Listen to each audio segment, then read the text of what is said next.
that people immediately lose focus and they start doing things that they never planned, things that were scheduled for this year, they are not even going to be anywhere, in your diary anymore.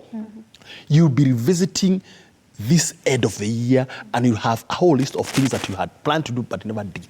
Right. People have talked about their new year resolutions less than 3 weeks ago. Some of the people have already forgotten what they had intended to achieve this year. So when you have a goal that makes so much sense to you, your family, and the future that you want to have, write it down. Right. Work even with an accountability partner.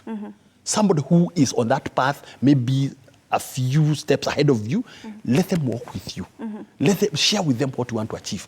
So at any time you're about to drift, out of that path, then maybe, by the way, Alfred, you said that you want to achieve this. How are you progressing on it? They'll always get you back on focus. But Kenyans want to work alone. You go buy plots alone. No one knows why you're buying those plots. Right. You die, everything is lost. All the money that was for investment is lost in that way. Even at family level, you doing investments which you can never disclose to your spouse. Right. That's a waste. That's wasted.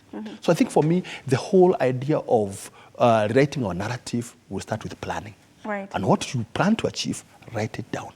Share it to the people that matter to you, so that you can then walk that journey together. Right. But as long as you keeping things secret, you don't want to discuss money matters with your family, with your spouses, you'll never be able to achieve the agenda. There's a lot of hopelessness at old age.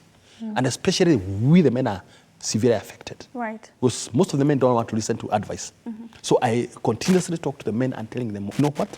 We have to do things differently. Right. Yes, our fathers never involved us in their financial conversations, but you can't do that at this particular stage of our life. Right. We want to be involving our spouses. We want to also be involving our children. Right. You start talking to your children about money matters so that that helps them to make a good foundation. As they start working, they'll be remembering the things that their mom and dad told them, that you start with an emergency fund.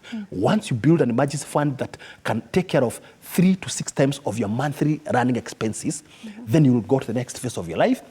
Start building the contractual investments. Start building investments that can take care of your contractual obligations. That should be the kind of engagement. Yes.